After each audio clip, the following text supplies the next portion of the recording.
Hello, I've been able to create my decimal to binary converter, and let me cite an example here.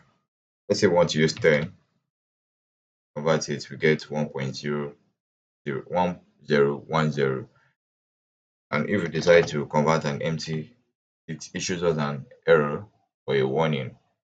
Please enter a number. Then if we decide to put a decimal number, okay, a number after a point, 0.5, tells us that we should use an whole number, which we should use a whole number instead. So that will be, let's approximate this to 4.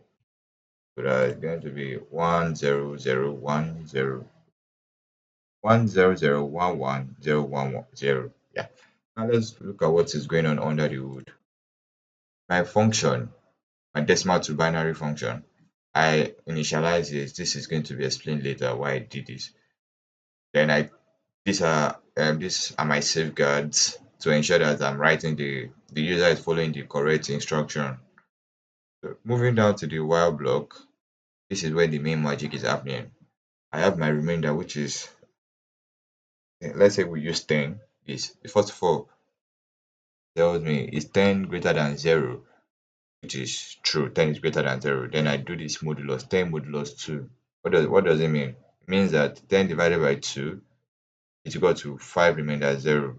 It takes the remainder as your answer rather than taking this 5. It's your remainder that will be your answer. Then the next line says the remainder plus your binary. Don't forget your binary is a string. So when you do 0 plus this becomes a string. After that, the next line, the next line, what it does is 10. Don't forget our deck is still 10. 10 divided by 2, it gives us 5.0. So five, instead of what this floor does exactly is it takes the whole number and discards the remainder. Now this happens until my deck becomes 0.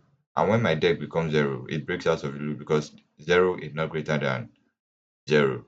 And when you are done with that already, it then comes to this place, passing my results. Before passing it, it passes it to int. That means converting this string here to integer. It returns it to the UI. Yeah, so why I said I'm coming back to this. Why I did this is because of I wanted my value to still remain inside the input. So that's why I did it. So I stored it in a local variable, which is this int. Then when everything is done calculating, it replaced the final answer, which was 0, with the int, and then turn back to my UI. So let's now see. Since I'm not going to write this, copy straight into here, then convert, and 154. See, my code is working. There you have it, guys. Binary to decimal, decimal to binary converter. I'm going to update um everyone on what are we doing next. I don't have any idea right now. So when I get the idea, I will share it with you guys. Thank you for watching. Have a nice day. And don't forget, keep coding.